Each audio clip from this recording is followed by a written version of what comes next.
ನೀವೆಲ್ಲ ಇದೀಗ ಅಜ್ಜಂಪುರ ಸಂಚಿಕೆಯನ್ನ ನೋಡಿದ್ದೀರಿ. ಇನ್ನು ಮುಂದೆ ಚಿಕ್ಕಮಗಳೂರಿನ ಸಂಚಿಕೆಗಳಿಗಾಗಿ ಚಿಕ್ಕಮಗಳೂರಿನ ಕಡೆಗೆ ನಮ್ಮ ಪಯಣ.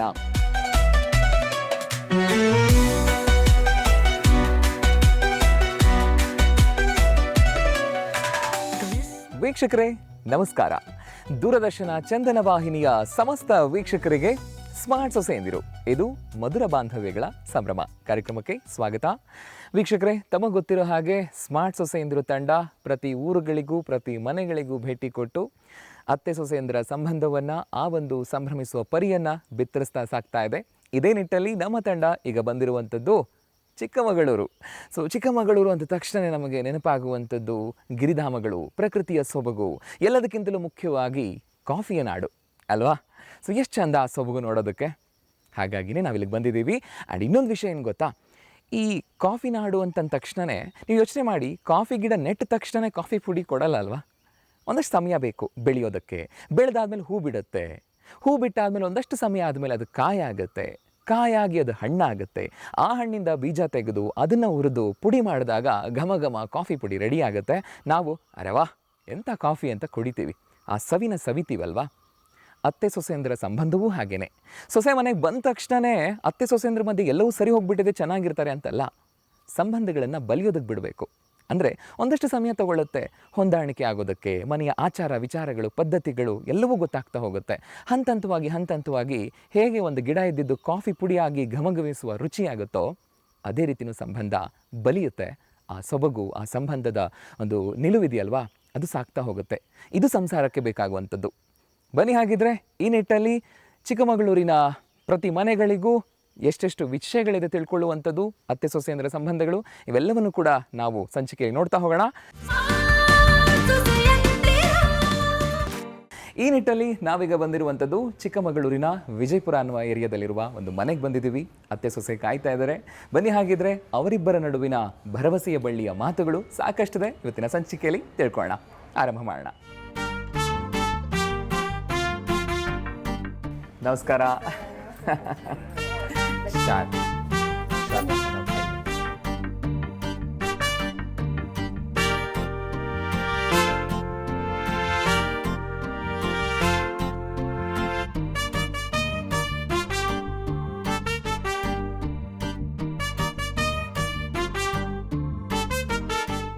ವೀಕ್ಷಕರೇ, ಒಳಗಡೆ ಬಂದಿದ್ದಾಯಿತು. ಸಂಚಿಕೆನ ಆರಂಭ ಮಾಡೋಣ. ಮೊದಲನೇದಾಗಿ ಅತ್ತೆ ಸೊಸೆ ಇಬ್ಬರನ್ನು ವೆಲ್ಕಮ್ ಮಾಡೋಣ. ನನ್ನ ಬಲಭಾಗದಲ್ಲಿ ಅತ್ತೆ ಕೂತಿದ್ದಾರೆ ಶ್ರೀಮತಿ ಸುಮಾ ಮಲ್ಲಿಕಾರ್ಜುನ್ ಅವರು. ನಮಸ್ಕಾರ ಮ್ಯಾಮ್, ಸ್ವಾಗತ ತಮಗೆ. ನಮಸ್ಕಾರ. ಅದೇ ರೀತಿಯಾಗಿ ನನ್ನ ಎಡಭಾಗದಲ್ಲಿ ಅವರ ಸೊಸೆ ಕೂತಿದ್ದಾರೆ ಶ್ರೀಮತಿ ನಾಗಶ್ರೀ ನಂದನ್ ಅವರು. ನಮಸ್ಕಾರ ಮ್ಯಾಮ್, ಸ್ವಾಗತ ತಮಗೆ. ಅತ್ತೆ ಸೊಸೆ ಇಬ್ಬರಲ್ಲಿ ಯಾರು ಜಾಸ್ತಿ ಬಿಸಿಬೇಳೆ ಬಾತ್ ರುಚಿಯಾಗಿ ಮಾಡೋದು? ನೀವೇನಾ? ನೀವು ರುಚಿ ಮಾಡಲ್ವಾ? ನಾನು ಮಾಡ್ತೀನಿ, ಅಮ್ಮ ಇನ್ನೂ ಚೆನ್ನಾಗಿ ಮಾಡ್ತಾರೆ. ಓಕೆ, ಹಾಗಾದ್ರೆ ಸೊಸೆ ಏನು ರುಚಿ ಮಾಡ್ತಾರೆ? ಅವರು ನಾರ್ತ್ ಇಂಡಿಯನ್ ಎಲ್ಲ ಚೆನ್ನಾಗಿ ಮಾಡ್ತಾರೆ. ನಾರ್ತ್ ಇಂಡಿಯನ್ ಎಲ್ಲ ಫುಲ್ ಮಾಡ್ತಾರೆ. ಪನ್ನೀರ್ ಕರಿ ಮಾತಾಡೋಣ. ಎಲ್ಲ ಆಗು ಹೋಗುಗಳೇನೇನಿದೆ ಎಲ್ಲವನ್ನೂ ಮಾತಾಡೋಣ. ಪರಿಚಯದಿಂದ ಆರಂಭ ಮಾಡೋಣ. ಅಮ್ಮ ಹೇಳಿ ನಿಮ್ಮ ಪರಿಚಯ. ನನ್ನ ಹೆಸರು ಸುಮಾ ಮಲ್ಲಿಕಾರ್ಜುನ. ನಮ್ಮ ತಾಯಿ ಮನೆ ನರಸಿಂಹರಾಜಪುರ. ನನ್ನನ್ನು ಚಿಕ್ಕಮಗಳೂರಿಗೆ ಮದುವೆ ಮಾಡಿಕೊಟ್ಟಿದ್ದಾರೆ. ನನಗೆ 51 ವರ್ಷ ಆಯಿತು ಮದುವೆ ಆಗಿ. ಓಕೆ, ಎಷ್ಟು ಜನ ಮಕ್ಕಳು ಮತ್ತು ತಮಗೆ? ನನಗೆ 2 ಗಂಡು ಮಕ್ಕಳು. ಒಬ್ಬ ದೊಡ್ಡ ಮಗ ಆಸ್ಟ್ರೇಲಿಯಾದಲ್ಲಿದ್ದಾನೆ, ಅವನಿಗೆ 2 ಮಕ್ಕಳು, ಒಬ್ಬ ಮಗ ಒಬ್ಬ ಮಗಳು. ಅವಳು ಸೊಸೆ ಇದ್ದಾಳೆ. ಇಲ್ಲಿ ಚಿಕ್ಕ ಮಗ, ಅವನಿಗೆ ಮಗ ಸೊಸೆ, ಮೊಮ್ಮಕ್ಕಳು ಹೆಣ್ಮಕ್ಳು ಇಬ್ಬರು ಇದ್ದಾರೆ. ಓಕೆ, ಇಲ್ಲೇ ನಮ್ಮ ಜೊತೆಲೇ ಇದ್ದಾರೆ. ಓಕೆ, ಈಗ ಇವರು ನಿಮ್ಮ ಕಿರಿ ಸೊಸೆ ಹಾಗಿದ್ರೆ? ಇವಳು ಕಿರಿ ಸೊಸೆ. ನಿಮ್ಮ ಹವ್ಯಾಸಗಳು? ನನಗೆ ಹವ್ಯಾಸ ಹಾಡು ಹೇಳೋದು ಒಂದು ಇಷ್ಟ, ಸಂಗೀತ ಇಷ್ಟ. ಸದಾ ಸಾಮಾನ್ಯ ಮುಂಚೆ ಎಲ್ಲ ಟಿವಿ ಬರೋಕ್ಕೆ ಮುಂಚೆ ಎಲ್ಲ ತುಂಬ ಯಾವಾಗಲೂ ಹಾಡು ಹೇಳ್ಕೊಂಡೆ ಕೆಲಸ ಮಾಡೋದೆಲ್ಲ ಮಾಡ್ತಾ ಇದ್ದೆ. ಈಗ ಟಿವಿ ಬಂದಮೇಲೆ ಮೊಬೈಲ್ ಬಂದ ಸ್ವಲ್ಪ ಕಡಿಮೆ ಆಗಿದೆ. ಈಗ ಮೊಮ್ಮಕ್ಕಳೆಲ್ಲ ಇದ್ದಾರೆ. ನನಗೆ ವೀಣೆ ಕಲ್ತಿದ್ದೀನಿ ನಾನು. ನುಡಿಸ್ತೀರಿ ತಾವು? ನುಡಿಸ್ತೀನಿ. ಓಕೆ ಓಕೆ, ಸಂತೋಷವಾಗಿದ್ರೆ. ಎಲ್ಲರ ಅಡುಗೆ ಎಲ್ಲ ಮಾಡೋದ್ರಿಂದ ನಂಗೆ ಸ್ವಲ್ಪ ತುಂಬ ಇಷ್ಟ. ಯಾರು ಕೇಳಿದ್ರೆ ನನಗೆ ಮಾಡ್ಕೊಡೋಕ್ಕೆ ನಂಗೆ ತುಂಬ ಇಷ್ಟ. ಓ ಹೌದಾ, ನೀವು ಮಾಡ್ಕೊಡ್ತೀರಿ ಕೂಡ? ಈಗ ಅಕ್ಕಪಕ್ಕದ ಮನೆಯವರಿಗೆಲ್ಲ ಫುಲ್ ಫೇಮಸ್ ಆಗಿಬಿಟ್ಟಿರ್ತೀರಿ ನೀವು. ಸರಿ, ನಿಮ್ಮ ಸೊಸೆ ಪರಿಚಯನ ತಿಳ್ಕೊಳ್ಳೋಣ. ಬನ್ನಿ ವೀಕ್ಷಕರೇ. ಮೇಡಮ್ ಹೇಳಿ ನಿಮ್ಮ ಪರಿಚಯ. ನನ್ನ ಹೆಸರು ನಾಗಶ್ರೀ ನಂದನ್. ನಮ್ಮ ಮದುವೆ ಆಗಿ 18 ವರ್ಷ ಆಯಿತು. ನಾನು ಮೂಲತಃ ಚಿಕ್ಕಮಗಳೂರಿನವಳೆ. ನನಗೆ 2 ಹೆಣ್ಮಕ್ಳು. ದೊಡ್ಡವಳು PUC ಓದ್ತಿದ್ದಾಳೆ, ಚಿಕ್ಕವಳು 6th standard. Okay. So ಏನು ನಿಮ್ಮ ಹವ್ಯಾಸಗಳು? ಹವ್ಯಾಸಗಳು ಚಲನಚಿತ್ರ ಗೀತೆಗಳನ್ನು ಕೇಳ್ತೀನಿ. ಡ್ಯಾನ್ಸ್ ಅಂದರೆ ತುಂಬ ಇಷ್ಟ. ಡ್ಯಾನ್ಸ್ ಪ್ರೋಗ್ರಾಮ್ ಕೂಡ ಕೊಡ್ತಾ ಇರ್ತೀನಿ. ವೀಣೆ ನುಡಿಸ್ತೀನಿ. ಓಹ್, ಅತ್ತೆಯಿಂದ ಕಲ್ತಿದ್ದ ಅಥವಾ ಇಬ್ರು ಒಟ್ಟೊಟ್ಟಿಗೆ ಕಲಿತಾ ಇರೋದಾ? ಅವ್ರು ಕಲ್ತು ಬಿಟ್ರು, ಆಮೇಲೆ ನಾವು ಸೇರಿಕೊಂಡೆ. ನಾನು ಕಲಿತಾ ಇದ್ದೀನಿ. ಮಗಳು ಕೂಡ ವೀಣೆ ಕಲ್ತಿದ್ದಾಳೆ, ಜೂನಿಯರ್ ಆಗಿದೆ. ಓಕೆ. ಮನೇಲಿ ಎಲ್ಲರೂ ಸಂಗೀತ ಅಂದರೆ ತುಂಬ ಇಷ್ಟಪಡ್ತೀವಿ. ಸೂಪರ್. ಸೊ ಹಾಗಿದ್ರೆ ಇವತ್ತು ಹಾಡಿಗೇನು ಬರ ಇಲ್ಲ, ಸೊ ಎಲ್ಲರೂ ಚೆನ್ನಾಗಿ ಹಾಡ್ತೀರಂತ ಆಯ್ತು. ಖಂಡಿತ.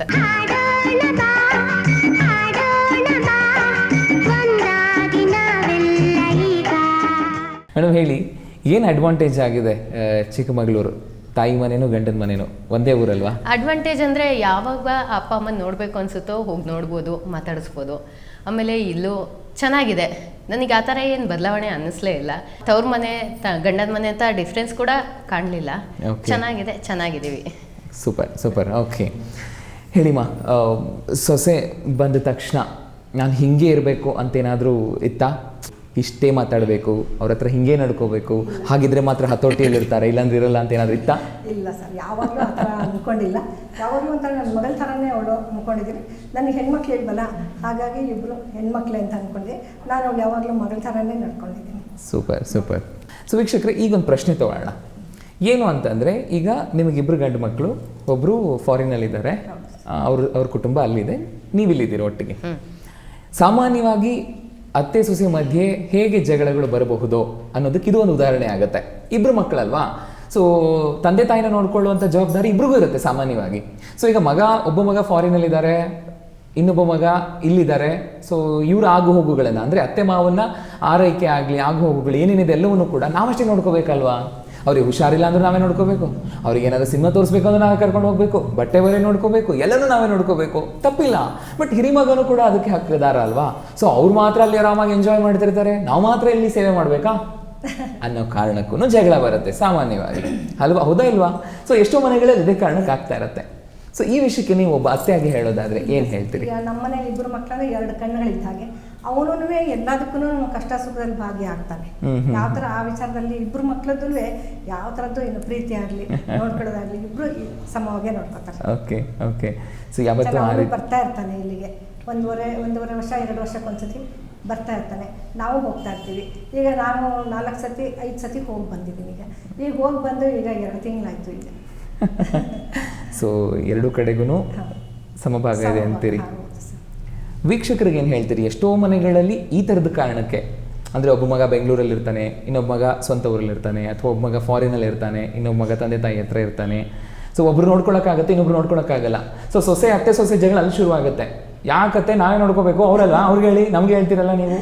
ಅಂದರೆ ನಾನು ಇಲ್ಲಿ ಸೊಸೆ ಆ ಥರ ಏನು ಇಲ್ವೇ ಇಲ್ಲ. ಮಗಳ ಥರ ಇರೋದ್ರಿಂದ ನಾನು ನೋಡ್ಕೊಳ್ಳಲ್ಲ, ಅಥವಾ ಅಲ್ಲೇ ಅವರು ನೋಡ್ಕೋಬೇಕು ಅನ್ನೋದು ಯಾವತ್ತೂ ಬಂದೇ ಇಲ್ಲ. ಅಲ್ಲ, ನಿಮ್ಮ ಮನೇಲಿ ಚೆನ್ನಾಗಿದೆ, ಬಹಳ ಸಂತೋಷ. ಎಷ್ಟೋ ಮನೆಗಳೆಲ್ಲ ಆ ರೀತಿ ಆಗ್ತಿರುತ್ತಲ್ವಾ? ಸೊ ಒಬ್ಬ ಅತ್ತೆಯಾಗಿ ನೀವು ಒಂದು ಸಜೆಷನ್ ಕೊಡೋದಾದ್ರೆ ಏನು ಗೊತ್ತಾ, ಯಾರೇ ಆಗಲಿ, ಈಗ ಒಬ್ಬ ಅತ್ತೆ ಅವಳು ಹೆಣ್ಮಗಳಾಗಿನೇ ಅವಳು ಬಂದಿರ್ತಾಳೆ, ಆ ಸೊಸೆ ಆಗಿರ್ತಾಳಲ್ಲ, ಅವಳು ಕೂಡ ಬಂದು ಸೊಸೆ ಕೂಡ ನಮ್ಮ ಮನೆಯೇ ಅಲ್ಲಿಂದ ಬಿಟ್ಟು ಬಂದಮೇಲೆ ಅತ್ತೆ ಮಾವನ್ನೇ ಅಪ್ಪ ಅಮ್ಮ ಅಂತ ತಿಳ್ಕೊಂಡು ಚೆನ್ನಾಗಿ ನೋಡ್ಕೋಬೇಕು. ಅದೇ ಅಂತೀರಿ ಅಲ್ವಾ? ಸೊ ಅವಾಗ ಅತ್ತೆ ಮಾವನು ಕೂಡ ಅವ್ರನ್ನ ಮಗಳ ತರ, ನಾವು ಅವ್ರನ್ನ ಮಕ್ಕಳು ಅಂತ ತಿಳ್ಕೊಬೇಕು, ಅವರು ನಮ್ಮನ್ನ ಅಪ್ಪ ಅಮ್ಮನ ಥರ ಬೆಳೆಸ್ಬೇಕು. ಆದರೆ ಯಾವತ್ತೂ ಜಗಳಾಗಿಲ್ಲ, ಏನೂ ಬರಲ್ಲ ಅಂತ ನಾನು ಹೇಳ್ತೀನಿ. ಸಂತೋಷಮ್ಮ. ಇನ್ನು ಸೊಸೆ ಏನು ಹೇಳ್ತಾರೆ ಈ ಪ್ರಶ್ನೆಗೆ ತಿಳ್ಕೊಳ್ಳೋಣ. ಹೇಳಿ ಮೇಡಮ್, ನೀವೇನು ಹೇಳ್ತೀರಿ? ಯಾಕೆ ಹಿರಿ ಸೊಸೆನೂ ಕೂಡ ಈ ಮನೆಗೆ ಒಬ್ರಲ್ವಾ? ಸೊ ಎಲ್ಲದನ್ನು ನಾವೇ ನೋಡ್ತಾ ಇದ್ದೀವಿ ನಿಮ್ಮನ್ನು. ಅವರಲ್ವಾ, ಅವರೆಲ್ಲ ಆರಾಮಾಗಿ ಎಂಜಾಯ್ ಮಾಡ್ಕೊಂಡು ಫ್ಲೈಟಲ್ಲಿ ತಿಲಾಡ್ಕೊಂಡಿರ್ತಾರೆ, ಯಾಕತ್ತೆ ನಾವೇನ ಅಂದರೆ ಸಾಮಾನ್ಯವಾಗಿ ಬರಬಹುದಾದ. ನನಗೆ ಯಾವತ್ತೂ ಆ ಥರ ಭಾವನೆ ಬರಲೇ ಇಲ್ಲ. ಮದುವೆ ಆಗಿ ಬಂದಿದ್ದ ದಿನದಿಂದನೂ ನನಗೆ ಅಪ್ಪ ಅಮ್ಮ ಅಂತಲೇ ನಾನು ಅದೇ ಭಾವನೆಯಲ್ಲೇ ನಾನು ಅವ್ರನ್ನ ನೋಡಿರೋದು. ನಂಗೆ ಅತ್ತೆ ಮಾವ ಅಂತ ಅನಿಸೇ ಇಲ್ಲ. ಅವರು ನನ್ನನ್ನು ಅಷ್ಟೇ ಪ್ರೀತಿಯಿಂದ ನೋಡ್ಕೊಳ್ತಾರೆ, ನಾನು ಅವ್ರನ್ನ ಅಷ್ಟೇ ಪ್ರೀತಿಯಿಂದ ನೋಡ್ಕೊಳ್ತೀನಿ. ಆ ಥರ ಅನಿಸ್ಲಿಲ್ಲ ನನಗೆ ಯಾವತ್ತೂ. ಅವ್ರು ಅಲ್ಲಿ ಎಂಜಾಯ್ ಮಾಡ್ತಾರೆ, ಅವ್ರು ಎಂಜಾಯ್ ಮಾಡ್ತಾ ಇಲ್ಲ. ಆ್ಯಕ್ಚುಲಿ ಅಪ್ಪ ಅಮ್ಮ ಇದ್ರೇ ನಾವು ಖುಷಿಯಾಗಿರೋಕ್ಕೆ ಸಾಧ್ಯ. ಅದಂತೂ ನಾನು ಹೇಳ್ತೀನಿ. ಯಾಕೆಂದರೆ ಅವರು ಇದು ಮಾರ್ಗದರ್ಶನ ಕೊಟ್ಕೊಂಡು ಪ್ರತಿಯೊಂದು ವಿಚಾರದಲ್ಲೂ ಯಾವ್ದು ಸರಿ ಯಾವುದು ತಪ್ಪು ನಮಗೆ ಗೊತ್ತಿರಲ್ಲ. ಪ್ರತಿಯೊಂದು ಹೇಳ್ತಾರೆ, ತುಂಬ ಪ್ರೀತಿಯಿಂದ ನೋಡ್ಕೊಳ್ತಾರೆ. ಇದಕ್ಕಿಂತ ಅಪ್ಪ ಅಮ್ಮ ಬೇಕು, ಅತ್ತೆ ಮಾವ ಬೇಕು, ಇದ್ರೇನೆ ಚಂದ ಅಂತೀರಿ. ಸೊ ಹಾಗಿದ್ರೆ ವೀಕ್ಷಕರಿಗೆ ಏನು ಹೇಳ್ತೀರಿ ಮೇಡಮ್? ಈ ಕಾರಣಕ್ಕೇನೆ ಎಷ್ಟೋ ಮನೆಗಳಲ್ಲಿ ಜಗಳ ಆಗ್ತಿರುತ್ತೆ. ಯಾರೂ ಹಾಗೆ ಅನ್ಕೋಬೇಡಿ. ಯಾಕೆಂದರೆ ನಾವು ಹೆಣ್ಮಕ್ಳು ತಾಯಿ ಮನೇಲಿ ಅಪ್ಪ ಅಮ್ಮನ ಜೊತೆಗೆ ಹೇಗಿರ್ತೀವೋ ಅತ್ತೆ ಮಾವನ ಮನೆಗೆ ಬಂದಮೇಲೆ ಅವರು ಹಾಗೆ ಅಷ್ಟೇ ಚೆನ್ನಾಗಿ ನೋಡ್ಕೊತಾರೆ. ನಾವು ಅವ್ರ ಜೊತೆಗೆ ಪ್ರೀತಿ ಅಂದರೆ ಅವರು ನಮಗೆ ಪ್ರೀತಿ ಕೊಡ್ತಾರೆ. ನಾವು ಓದಿದ್ದೀವಿ, ಚೆನ್ನಾಗಿ ಮಾಡ್ತೀವಿ, ನಮಗೆ ಬಿಟ್ಟು ಯಾರಿಗೂ ಏನೂ ಗೊತ್ತಿಲ್ಲ ಅನ್ನೋ ರೀತಿಲಿ ನಾವು ಹಾಗಿದ್ರೆ ಅವರಿಗೂ ಬೇಜಾರಾಗುತ್ತೆ. ಅವ್ರು ನಮ್ಮನ್ನು ತುಂಬ ಪ್ರೀತಿಸ್ತಾರೆ. ನಾವು ಸ್ವಲ್ಪ ಪ್ರೀತಿ ಕೊಟ್ಟರು ಅವ್ರು ತುಂಬ ಪ್ರೀತಿ ಕೊಡ್ತಾರೆ ನಮಗೆ. ಪ್ರೀತಿಯಿಂದ ನೋಡ್ಕೊಳ್ಳಿ, ಪ್ರೀತಿಯಿಂದ ಇರಿ. ಹೆಣ್ಣೆತ್ತ ಪ್ರತಿ ತಂದೆ ತಾಯಿಗೂ ಕೂಡ ಒಂದು ಲೆಕ್ಕಾಚಾರ ಅಥವಾ ಆಸೆ ಏನು ಅಂತಂದ್ರೆ, ಗಂಡನ ಮನೆಗೆ ಹೋದ್ಮೇಲೆ ಮಗಳು ನಮ್ಮನ್ನ ಮರೀಲಿ ಅಂದ್ರೆ ಒಂದು ಪಾಸಿಟಿವ್ ಆಗಿ, ಅಂದ್ರೆ ಅಷ್ಟು ಚೆನ್ನಾಗಿ ಅವ್ರ ಮನೆಯೊಳಗೆ ನೋಡ್ಕೊಳ್ಳಿ, ನಮ್ಮನ್ನ ಮರೀಲಿ ಅನ್ನೋದು. ನಮ್ಮ ತಂದೆ, ನನ್ನ ಅಮ್ಮನೂ ನನಗೆ ಅದನ್ನೇ ಕಳ್ಸಿದ್ದು. ನೀನು ಇಲ್ಲಿಂದ ಹೋದ್ಮೇಲೆ ಅಲ್ಲಿ ನಿಂಗೆ ಅವ್ರ ಅಪ್ಪ ಅಮ್ಮ ಚೆನ್ನಾಗಿ ನೋಡ್ಕೋ, ಅವ್ರ ಜೊತೆಗೆ ಚೆನ್ನಾಗಿರೋ ಅಂತಾನೆ ಹೇಳಿ ಕಳ್ಸಿದ್ದು. ಅವ್ರಿಗೆ ಖುಷಿ ಇದೆ ನಾನು ಇಲ್ಲಿ ಚೆನ್ನಾಗಿದ್ದೀನಿ ಅಂತ, ದೂರದಿಂದ ನೋಡಿ ತುಂಬ ಖುಷಿ ಪಡ್ತಾರೆ. ತುಂಬ ತುಂಬ ಸಂತೋಷಮ್ಮ. ಅಮ್ಮ ಏನು ಹೇಳ್ತೀರಿ, ಸೊಸೆ ಬಂದಾದ್ಮೇಲೆ ನಿಮಗೆ ಅವ್ರ ಜೊತೆಗೆ ಅಡ್ಜಸ್ಟ್ ಆಗೋದಕ್ಕೆ ಜಾಸ್ತಿ ಟೈಮ್ ಬೇಕಾಯ್ತಾ, ಸ್ವಲ್ಪ ಟೈಮ್ ಬೇಕು? ಇಲ್ಲ ನಾನು ಮದುವೆ ಆಗಿ ಬರ್ತಾಳೆ ಅಂತ ಗೊತ್ತಾದ ತಕ್ಷಣ ನನ್ನ ಮಗಳ ಥರನೇ ಅಂತ ಅನ್ಕೊಂಡ್ಬಿಟ್ಟೆ. ಯಾವತ್ತೂ ಏನು ಅನ್ಕೊಂಡೇ ಇಲ್ಲ. ಅವ್ರು ಬೇರೆ ಅಂತ ಅನ್ಕೊಂಡಿಲ್ಲ. ನಾನು ಆ ಥರ ಹಿಂಸೆ ಕೊಡಬೇಕು ಅಥವಾ ಗತ್ತಲ್ಲಿರಬೇಕು ಇಲ್ಲ, ಆ ಥರ ಏನೂ ಇಲ್ಲವೇ ಇರಲಿಲ್ಲ. ಸೂಪರ್. ಸೊ ಇಬ್ಬರಲ್ಲೂ ಜಾಸ್ತಿ ಫಿಲ್ಮ್ ನೋಡೋದು ಜಾಸ್ತಿ ಯಾರು? ಫಿಲಮ್ಮ ಸ್ವಲ್ಪ ಕಡಿಮೆನೇ ಇಬ್ಬರು. ನಾನು ಸ್ವಲ್ಪ ಆಧ್ಯಾತ್ಮಿಕ, ಆಮೇಲೆ ಈ ಚಂದನ ಟಿವಿಲ ರಿಯಾಲಿಟಿ ಶೋ ಅಂಥವೆಲ್ಲ ನೋಡೋದು ನಂಗೆ ತುಂಬ ಇಷ್ಟ. ಮುಂಚೆಲ್ಲ ಫಿಲ್ಮ್ ನೋಡ್ತಿದ್ವಿ, ಈಗೀಗ ಅಂಥದಕ್ಕಿಂತ ಈ ಥರದ್ದೇ ನಂಗೆ ಇಷ್ಟ. ಓ ಅದೇ ಇವ್ರ ಫಿಲ್ಮ್ ಅಂದರೆ ಮುಂಚೆ ಅಂದರೆ ಅದೇ ಮದುವೆ ಆದ ಹೊಸರಲ್ಲಿ 51 ವರ್ಷ ಆಯ್ತಲ್ವ ಇವಾಗ ಮದುವೆ ಆಗಿ, ಅವಾಗೆಲ್ಲ ಒಳ್ಳೊಳ್ಳೆ ಫಿಲ್ಮ್ ನೋಡ್ಕೊಂಡ್ ಬಂದಿದ್ದಾರೆ ಥಿಯೇಟ್ರಲ್ಲಿ ಕೂತ್ಕೊಂಡು ಅಲ್ವಾ? ನಾವಿಬ್ಬರು ಹೋಗಿ ತುಂಬ ಕಡಿಮೆನೆ. ನಾವೆಲ್ಲ ಜೊತೆ ಮುಂಚೆ ಮದುವೆ ಆಗಿ ಬಂದಾಗ ನಾವು ಅತ್ತೆ ಮಾವ ಮೈದಂದ್ರು ನಾದ್ನಿಯರು ಎಲ್ಲ ಒಟ್ಟಿಗೆ 10 ಜನ ಒಟ್ಟಿಗೆ ಇದ್ವಿ ನಾವು. ಅವಾಗೆಲ್ಲ ಇದ್ದಾಗ ನಾವು ಅತ್ತೆ ಜೊತೆಗೆ ನಾದ್ನಿಯರ ಜೊತೆಗೆ ನಾವು ಹೋಗ್ತಾ ಇದ್ವಿ ಫಿಲಮ್ಗೆಲ್ಲ. ನಾನು ನಮ್ಮನೆಯವರು ಇಬ್ರು ಯಾವತ್ತೂ ಹೋಗಿದ್ದೇ ಇಲ್ಲ, ಕಡಿಮೆ, ತುಂಬ ಕಡಿಮೆ. ಇವತ್ತು ಹೇಳ್ತೀನಿ ಆಗಿದ್ರೆ ಕರ್ಕೊಂಡು ಹೋಗಿ 51 ವರ್ಷ ಆಗಿದೆ, ಇವಾಗಲಾದ್ರೂ ಹೋಗಿ ನೀವು ಅಂತ. ಹೇಗಿತ್ತು ನೀವು ಹೇಳಿದ್ರಿ ಈಗ ಎಲ್ಲರೂ ಒಟ್ಟಿಗೆ ನಾವು ಫಿಲ್ಮ್ಗೆ ಹೋಗ್ತಿದ್ವಿ ಅಂತ, ಆವಾಗ ಅತ್ತೆ ಸೊಸೆ ಹೊಂದ್ಕೊಳ್ಳೋದಕ್ಕೂ ಇದ್ದಂತಹ ದಿನಗಳು ಮತ್ತು ಇವತ್ತು ಅತ್ತೆ ಸೊಸೆ ಹೊಂದ್ಕೊಳ್ಳೋಕಿರುವಂಥ ದಿನಗಳನ್ನ ನೋಡಿದಾಗ ಏನು ಅನ್ಸುತ್ತೆ ನಿಮಗೆ? ಇಲ್ಲ, ಆವಾಗಲೂ ನಮ್ಮ ಅತ್ತೆಗೆ ನಾನು ಕಂಡ ತುಂಬ ತುಂಬ ಪ್ರೀತಿ ಇತ್ತು. ಅಂದರೆ ಫಿಲಮ್ಗೆ ನಾನು ನಮ್ಮ ಅತ್ತೆ ನಮ್ಮ ನಾದ್ನೀರು ಎಲ್ಲ ಒಟ್ಟಿಗೆ ಹೋಗ್ತಾ ಇದ್ವಿ. ನಮ್ಮ ಮನೆಯವ್ರ ಜೊತೆ ನಾ ಅಕಸ್ಮಾತ್ ಹೋದ್ರೆ ನಮ್ಮ ಯಜಮಾನ್ರ ಜೊತೆ ಹೋದ್ರೂ ನಾದ್ನೀರು ನಮ್ಮ ಯಜಮಾನ್ರು ಹಂಗೆ ಹೋಗ್ತಾ ಇದ್ವಿ ಅಷ್ಟೇ ಹೊತ್ತು. ನಾನು ನಮ್ಮ ಮನೆಯವರು ಇಬ್ಬರು ಒಟ್ಟಿಗೆ ಹೋಗಿ ತುಂಬ ಅಂದರೆ ತುಂಬ ಕಡಿಮೆ ಹೋಗಿ ಇಲ್ಲ. ಹಂಗೂ ತುಂಬ ಕೂಡು ಕುಟುಂಬ ಅಲ್ಲ, ಎಲ್ಲರೂ ತುಂಬ ಚೆನ್ನಾಗಿ. ತುಂಬ ಸಂತೋಷಮ. ಸೊ ವೀಕ್ಷಕರೇ, ಬಹುಶಃ ಅನಿಸುತ್ತೆ ಅರ್ಥೈಸ್ಕೊಳ್ಳುವಂಥ ವಿಧಾನ ಸುಲಭ ಆಗಿಬಿಟ್ರೆ ಅದು ನಮ್ಮೊಳಗೆ ಸುಲಭವಾಗಿ ಹೋಗುತ್ತೆ, ಭಾವನೆಗಳು ಕೂಡ ಹಾಗೆ ಆಚೆ ಸುಲಭವಾಗಿ ಬರುತ್ತೆ, ಸಂಬಂಧ ಗಟ್ಟಿಯಾಗಿರುತ್ತೆ. ಇದೇ ಅಲ್ವಾ ಮಾತಾಗ್ತಿರೋದು. ಅಷ್ಟೇ ಅಲ್ಲ, ಮುಂದಿನ ಹಂತದಲ್ಲಿ ಆಟ ಆಡೋರಿದ್ದಾರೆ, ಸ್ಮಾರ್ಟ್ ಮೋಜಿನ ಆಟ, ಅದನ್ನು ಆಡಿಸೋಣ ಅಲ್ವಾ? ನಾವೆಲ್ಲರೂ ನೋಡಿ ಅದನ್ನು ಖುಷಿ ಪಡೋಣ. ಪುಟ್ಟ ವಿರಾಮ. ನೀವು ನೋಡ್ತಾ ಇದ್ದೀರಿ ಸ್ಮಾರ್ಟ್ ಸೊಸೆಯಂದಿರು, ಇದು ಮಧುರ ಬಾಂಧವ್ಯಗಳ ಸಂಭ್ರಮ. ಮುಂದಿನ ಹಂತ ಇರುವಂಥದ್ದು ಸ್ಮಾರ್ಟ್ ಮೋಜಿನಾಟ. ಸೊ ಅತ್ತೆ ಸೊಸೆ ಆಟಕ್ಕೆ ರೆಡಿ ಆಗಿ ಕೂತಿದ್ದಾರೆ. ಸೊ ರೂಲ್ಸ್ ಏನು ಅಂತ ಹೇಳ್ತೀನಿ, ನೀವು ಕೇಳಿಸ್ಕೊಳ್ಳಿ ಆ್ಯಂಡ್ ನೀವು ಕೇಳಿಸ್ಕೊಳ್ಳಿ.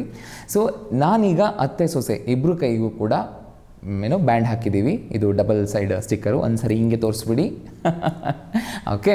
ಸೊ ಏನಪ್ಪ ಆಟ ಅಂತಂದರೆ, ಬೌಲಲ್ಲಿ ಏನಿದೆ ಥರ್ಮೋಕೋಲ್ ಬಾಲ್ಸ್ ಇದೆ. ಓಕೆ, ನೀವಿದನ್ನು ಉಸಿರು ಎಳ್ಕೊಂಡ್ರೆ ಖಂಡಿತ ಅಂಟುತ್ತೆ ಅದು. ಅದನ್ನು ತೊಗೊಂಡು ಒಂದೊಂದನ್ನೇ ನೀವು ಬ್ಯಾಂಡ್ ಮೇಲೆ ಅಂಟಿಸ್ಬೇಕು. ಓಕೆ. ಸೊ 1 ನಿಮಿಷ ಅಲ್ಲ, 30 ಸೆಕೆಂಡ್ಸ್ ಇರುತ್ತೆ ಬರೀ. ಓಕೆ, ನಿಮಗೆ 30 ಸೆಕೆಂಡು, ನಿಮಗೆ 30 ಸೆಕೆಂಡು. ಓಕೆ, ಫಸ್ಟ್ ಅತ್ತೆಯವರು ಆಡ್ತಾರೆ, ನೆಕ್ಸ್ಟ್ ನೀವು. ಸೊ ಯಾರು ಜಾಸ್ತಿ ಬಾಲ್ಸ್ಗಳನ್ನು ಆಯಾ ಬ್ಯಾಂಡ್ ಮೇಲೆ ಅಂಟಿಸ್ತಾರೋ ಸೊ ಅವ್ರು ವಿನ್ನರ್ ಆಗ್ತಾರೆ. ಓಕೆ, ಸೊ ಶುರು ಮಾಡೋಣ. ಸೊ ವೀಕ್ಷಕರೇ, ಶುರು ಮಾಡೋಣ ಸ್ಮಾರ್ಟ್ ಮೋಜಿನ ಆಟ. ಮೊದಲನೇದಾಗಿ ಅತ್ತೆಯವರ ಸರದಿ. ಓಕೆ, ಹೀಗೆ ತಗೊಳ್ಳಿ, ಇದನ್ನು ಹೀಗೆ ತಗೊಳ್ಳಿ, ನಾನು ಹೇಳ್ತೀನಿ ಅವಾಗ ಶುರು ಮಾಡಬೇಕು. ಓಕೆ, ಸೊ ನಿಮ್ಮ ಸಮಯ ಶುರು.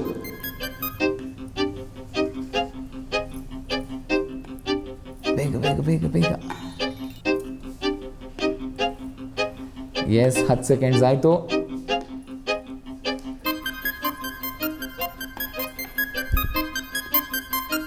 ಬೇಗ, ಇನ್ನೂ ಕೇವಲ 10 ಸೆಕೆಂಡ್ಸ್ ಅಷ್ಟೇ.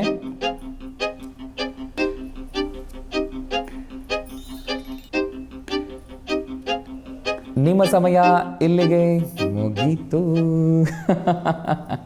ಸೊ ಎಷ್ಟು ಬಾಲ್ಗಳನ್ನು ಅಂಟಿಸಿದ್ದೀರ ನೋಡೋಣ. ಸೊ ಶುರು ಮಾಡೋಣ.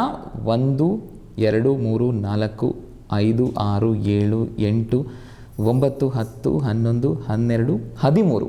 ಸೊ ಟೋಟಲ್ 30 ಸೆಕೆಂಡ್ಸಲ್ಲಿ 13 ಬಾಲ್ಸ್ಗಳನ್ನ ಅಂಟಿಸಿದ್ದಾರೆ. ಸೊ ಅತ್ತೆಯವರು ಪರವಾಗಿಲ್ಲ, ಒಳ್ಳೆ ಕೌಂಟೇ ಅದು. ಓಕೆ, ಸೊ ನೋಡೋಣ ಈಗ ಸೊಸೆಯ ಸರದಿ. ಓಕೆ, ಎಸ್ ತಗೊಳ್ಳಿ. ಓಕೆ, ರೆಡಿ ಅಲ್ವಾ? 13 ದಾಟಿಸ್ತೀರಾ? ನಿಮ್ಮ ಸಮಯ ಈಗ ಶುರು. ಓಕೆ, ಆಯಿತು. 10 ಸೆಕೆಂಡ್ಸ್.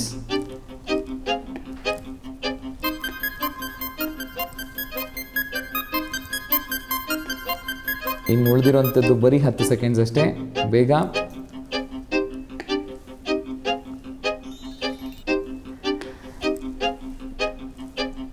ಎಸ್, ನಿಮ್ಮ ಸಮಯ ಮುಗೀತು. ಇಲ್ಲ, ಒಂದು ಲೆಕ್ಕ ಇಲ್ಲ, ಆದರೂ ಅಂಟ್ಕೊಂಡ್ಬಿಡ್ತು, ಲೆಕ್ಕ ಇಲ್ಲ, ಅದು ಒಂದು ಮೈನಸ್ ಮಾಡ್ತೀನಿ ನಾನು ಅದರಲ್ಲಿ. ಓಕೆ, ಕೈ ಮುಂದೆ ಕೊಡಿ. ಓಕೆ, 1, 2, 3, 4, 5, 6, 7, 8, 9, 10, 11. 11ರಲ್ಲಿ ಒಂದು ಮೈನಸ್ ಮಾಡಬೇಕು. ಸೊ ಅಲ್ಲಿಗೆ 10. ಸೊ 10 ನಿಮ್ದಾಗಿದೆ, 13 ಯಾರದ್ದು?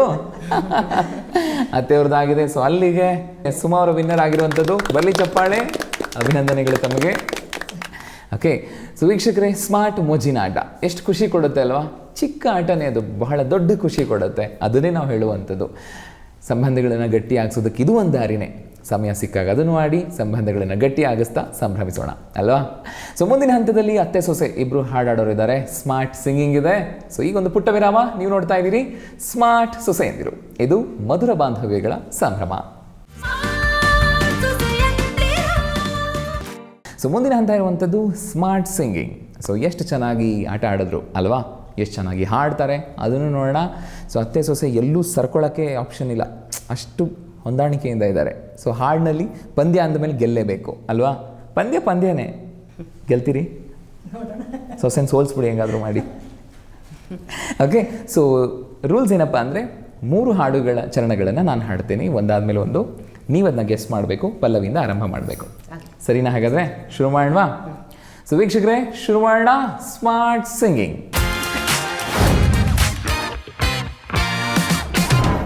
ಮೊದಲನೇ ಹಾಡಿನ ಚರಣ ಈ ರೀತಿಯಾಗಿದೆ.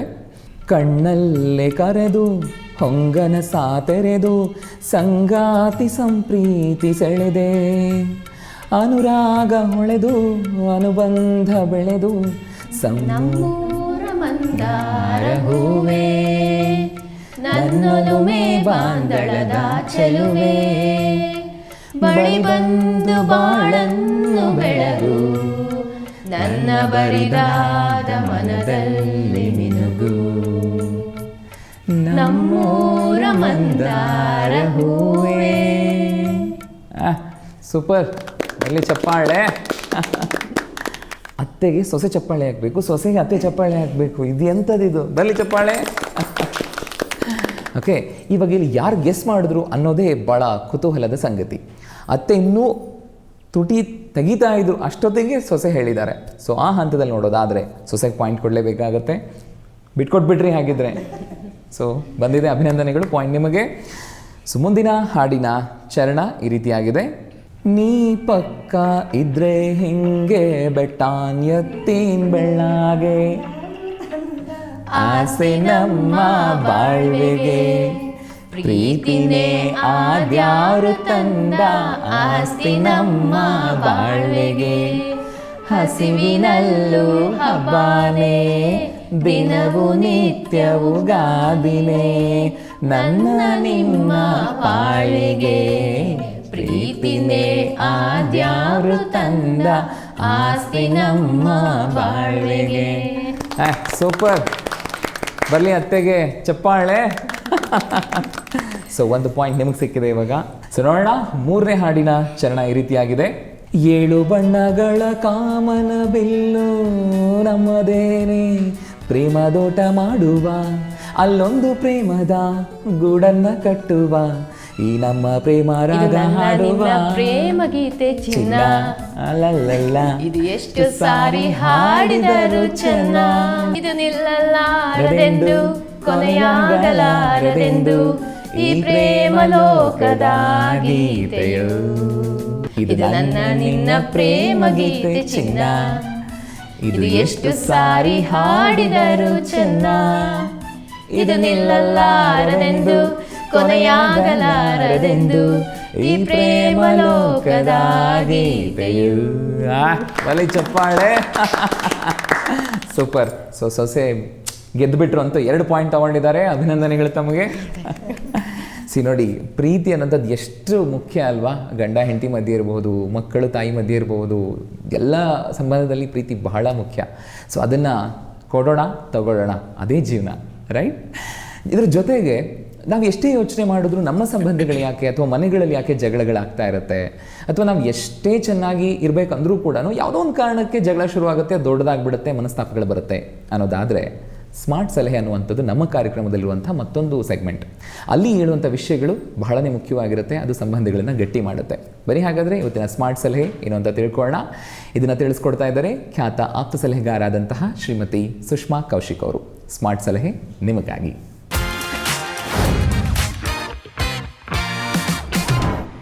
ಮಕ್ಕಳು ನಾವು ಮಾಡೋದನ್ನು ನೋಡಿ ಕಲಿತಾರೆ ಹೊರತು ನಾವು ಹೇಳಿಕೊಡೋದನ್ನು ಕಲಿಯೋದಿಲ್ಲ. ಹೀಗೆ ಒಂದು ಸ್ಕೂಲ್ ಹುಡುಗಿ ಜೊತೆ ಒಂದು ಸತಿ ಮಾತಾಡ್ತಾ ಇದ್ದೆ ನಾನು. ಅದನ್ನೇ ಹೇಳ್ತಾಯಿದ್ದು, ಮ್ಯಾಮ್ ಯಾವಾಗಲೂ ನಮ್ಮ ಅಜ್ಜಿ ಮತ್ತು ನಮ್ಮಮ್ಮ ಜಗಳ ಆಡ್ತಾನೇ ಇರ್ತಾರೆ, ನನಗೂ ಸಾಕಾಗೋಗಿದೆ, ನಾನು ಅಜ್ಜಿ ಪರ ವಹಿಸ್ಬೇಕೋ ಅಮ್ಮನ ಪರ ವಹಿಸ್ಬೇಕು ಅನ್ನೋದೇ ನನಗೆ ಕನ್ಫ್ಯೂಷನ್ ಆಗಿಬಿಟ್ಟಿದೆ. ನನಗೆ ಅಜ್ಜಿನೂ ಬೇಕು, ಅಮ್ಮನೂ ಬೇಕು, ಇಬ್ಬರೂ ಬೇಕು. ಸೊ ಮಕ್ಕಳಿಗೆ ಈ ಕನ್ಫ್ಯೂಷನ್ ಯಾವಾಗಲೂ ಇರುತ್ತೆ. ಅತ್ತೆ ಸೊಸೆ ಜಗಳದಲ್ಲಿ ಕೂಸು ಬಡವಾಯಿತು ಅಂತ ಹೇಳ್ತಾರೆ, ಹಾಗೆ ಆಗಬಾರ್ದಲ್ವ? ಮಕ್ಕಳಿಗೆ ನಾವು ಒಂದು ಮಾದರಿ ಆಗಬೇಕೇ ಹೊರತು ಅವರ ಸಂಬಂಧಗಳ ಬಗ್ಗೆ ಯೋಚನೆ ಮಾಡೋಂಗೆ ಆಗಬಾರ್ದು. ಮುಂದೆ ನಾನು ಮದುವೆ ಆದರೆ ಹೇಗಿರ್ತೀನಿ, ನಮ್ಮತ್ತೆ ಹೇಗಿರ್ತಾರೆ, ಇದೆಲ್ಲ ಆಲೋಚನೆಗಳು ಮಕ್ಕಳಲ್ಲಿ ಬರುತ್ತೆ. ಸೊ ನಾವು ಒಳ್ಳೆಯ ವಿಷಯಗಳನ್ನೇ ಮಕ್ಕಳ ತಲೆಗೆ ತುಂಬಬೇಕೇ ಹೊರತು ಕೆಟ್ಟ ವಿಷಯಗಳನ್ನಲ್ಲ. ಸೊ ನಮ್ಮಲ್ಲಿ ಏನೇ ಸಂಬಂಧ ಸರಿ ಇಲ್ಲದೇ ಇದ್ದರೂ ಅಥವಾ ಒಂದು ಒಪ್ಪಂದ ಇಲ್ಲದೇ ಇದ್ರೂ ಸಪ್ರೇಟಾಗಿ ಮಾತಾಡಿಕೊಂಡು ಅದನ್ನ ಬಗೆಹರಿಸ್ಕೋಬೇಕು. ಮಕ್ಕಳ ಮುಂದೆ ಖಂಡಿತ ಇದನ್ನೆಲ್ಲ ವಿಶ್ಲೇಷಣೆ ಮಾಡಬಾರ್ದು. ಸೊ ಜಗಳವಾಡೋ ಬದಲು ಮಗುವಿಗೆ ಏನು ಒಳಿತು ಅನ್ನೋದನ್ನು ನೋಡೋದೇ ಬೆಟರು ಅಲ್ವಾ? ಏಕೆಂದರೆ ಅತ್ತೆಯರು ಮಕ್ಕಳನ್ನು ಸಾಕಿರ್ತಾರೆ, ಸೊಸೆಯಂದ್ರಿಗೆ ಇದು ಫಸ್ಟ್ ಟೈಮ್.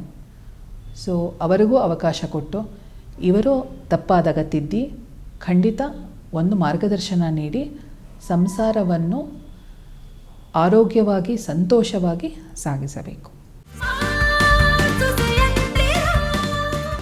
ವೀಕ್ಷಕರೇ, ತಿಳ್ಕೊಂಡ್ರಿ ಅಲ್ವಾ ಸ್ಮಾರ್ಟ್ ಸಲಹೆ? ಸೊ ಈ ಸ್ಮಾರ್ಟ್ ಸಲಹೆ ಪ್ರತಿ ಸ್ಮಾರ್ಟ್ ಕುಟುಂಬಗಳಿಗೂ ಕೂಡ ಒಂದು ಕಿವಿ ಮಾತು.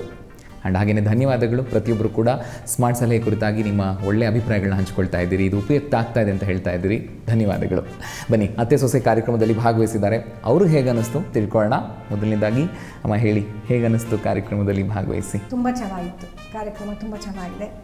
ಈ ಇದರಿಂದ ಯಾರೇ ಆಗಲಿ ಅತ್ತೆ ಸೊಸೆ ಆದರೂ ಕೂಡ ನಾವು ತಾಯಿ ಮಕ್ಕಳ ಥರನೇ ಇದ್ದರೆ ಯಾವ ಸಂಸಾರನೂ ಒಡೆಯೋದಿಲ್ಲ. ಎಲ್ಲ ತುಂಬಾ ಚೆನ್ನಾಗಿರ್ತಾರೆ, ತಾಯಿ ಮಕ್ಕಳ ಥರನೇ ಇರಬೇಕು ಅಂತ ನಾನು ಹೇಳ್ತೀನಿ. ಆ ಥರ ಇದ್ದರೆ ಯಾವ ಥರ ಜಗಳನೂ ಬರಲ್ಲ. ಒಂದು ಮನೇಲಿ ಅಂಡರ್ಸ್ಟ್ಯಾಂಡಿಂಗ್ ಅಂತ ಇರಬೇಕು. ಅಂಡರ್ಸ್ಟ್ಯಾಂಡಿಂಗ್ ಇದ್ದರೆ ಯಾವತ್ತೂ ಜಗಳನೂ ಬರಲ್ಲ, ಸಂತೋಷವಾಗಿ ಇರ್ಬೋದು. ಮಕ್ಕಳು ಒಂದು ಅವರು ಮೊಮ್ಮಕ್ಕಳು ಎಲ್ಲ ಇರ್ತಾರೆ, ಅವ್ರಿಗೆ ಒಂದು ಸಂಸ್ಕಾರ ಅನ್ನೋದು ನಾವು ಕೊಡ್ತೀವಿ. ಅದರಿಂದ ಅವರೂ ಚೆನ್ನಾಗಿರ್ತಾರೆ. ಮೊಮ್ಮಕ್ಕಳಲ್ಲಿ ಮನೆಯಲ್ಲಿ ಈಗ ಸಂಸಾರ ಬೆಳೀತಾ ಇರುತ್ತೆ. ಒಟ್ಟು ಅತ್ತೆ ಸೊಸೆ ಮೊಮ್ಮಕ್ಕಳು ಅವರೆಲ್ಲರೂ ಇದ್ದಾಗ ಕೂಡು ಕುಟುಂಬ ಅಂತ ಇದ್ದಾಗ ಎಲ್ಲನೂ ಅರ್ಥ ಮಾಡ್ಕೋಬೇಕು. ಅರ್ಥ ಮಾಡ್ಕೊಂಡಾಗ ಸಮಾಜದಲ್ಲಿ ಅವ್ರಿಗೆ ಒಂದು ಬೆಲೆನೂ ಇರುತ್ತೆ, ಚೆನ್ನಾಗಿರುತ್ತೆ. ಸೂಪರ್ ಅಲ್ವಾ? ನೋಡಿ, ಅತ್ತೆ ಸೊಸೆ ಸಂಬಂಧ ಬರೀ ಅವರಿಬ್ಬರಿಗೆ ಅಲ್ಲ, ಮುಂದಿನ ಪೀಳಿಗೆ ಮೇಲೂ ಕೂಡ ಪರಿಣಾಮ ಬೀರುತ್ತೆ. ಹಾಗಾಗಿ ಅವ್ರು ಚೆನ್ನಾಗಿದ್ರೆ ಎಲ್ಲವೂ ಚೆನ್ನಾಗಿರುತ್ತೆ ಅನ್ನುವಂಥದ್ದಿತ್ತು. ತುಂಬ ಒಳ್ಳೆಯದು ಆ್ಯಂಡ್ ಸಂತೋಷಮ. ಬರೀ ಸೊಸೆ ಅಭಿಪ್ರಾಯ ಕೇಳೋಣ. ಹೇಳಿ ಮೇಡಮ್, ಹೇಗೆ ಕಾರ್ಯಕ್ರಮ ತುಂಬ ಅದ್ಭುತವಾಗಿದೆ. ಮೊದಲು ನನಗೆ ತುಂಬ ನರ್ವಸ್ ಅನಿಸ್ತು, ಬಟ್ ಆದರೆ ತುಂಬ ಚೆನ್ನಾಗಿ ಇಲ್ಲೆಲ್ಲ ಕೋಪ್ರೇಟ್ ಮಾಡ್ತಾರೆ. ತುಂಬ ಖುಷಿ ಆಯಿತು. ಚಂದನ ವಾಹಿನಿಲಿ ಸ್ಮಾರ್ಟ್ ಸೊಸೆ ಅನ್ನೋ ಕಾರ್ಯಕ್ರಮ ತುಂಬಾ ಚೆನ್ನಾಗಿದೆ. ಯಾಕೆಂದರೆ ಒಂದು ಒಳ್ಳೆ ಬಾಂಧವ್ಯನ ಅವರು ತರ್ತಾ ಇದ್ದಾರೆ. ಈಗಿನ ಕಾಲದಲ್ಲಿ ಹೆಣ್ಮಕ್ಳು ಅತ್ತೆ ಅಂದ್ರೇ ಒಂಥರ ವಿಲನ್ ರೀತಿಲಿ ನೋಡ್ತಾರೆ. ಅದಲ್ಲ, ತಪ್ಪು ಅದು. ಅತ್ತೆ ತಾಯಿ ಅನ್ನೋದನ್ನು ನೀವು ತಿಳಿಸ್ತಾ ಇದ್ದೀರಾ. ತುಂಬ ಒಳ್ಳೆ ಕಾರ್ಯಕ್ರಮ, ನನಗೆ ತುಂಬ ಖುಷಿ ಆಯಿತು. ತುಂಬ ಸಂತೋಷಮ. ವೀಕ್ಷಕರೇ, ಬನ್ನಿ ಹಾಗಾದರೆ ದೂರದರ್ಶನ ಚಂದನ ವಾಹಿನಿಯ ಪರವಾಗಿ ಹಾಗೆಯೇ ಸ್ಮಾರ್ಟ್ ಸೊಸೆಂದ್ರು ಕಾರ್ಯಕ್ರಮದ ಪರವಾಗಿ ಅತ್ತೆ ಸೊಸೆ ಇಬ್ಬರನ್ನು ಕೂಡ ಅಭಿನಂದಿಸುವಂತಹ ಸಮಯ. ಮೊದಲನೇದಾಗಿ ಅತ್ತೆ ಶ್ರೀಮತಿ ಸುಮಾ ಮಲ್ಲಿಕಾರ್ಜುನ್ ಅವರು. ಮೇಡಮ್, ಧನ್ಯವಾದಗಳು ಭಾಗವಹಿಸಿದ್ದಕ್ಕೆ. ಹಾಗೆಯೇ ಅವರ ಸೊಸೆ ಶ್ರೀಮತಿ ನಾಗಶ್ರೀ ನಂದನ್ ಅವರು. ಮೇಡಮ್, ಧನ್ಯವಾದಗಳು.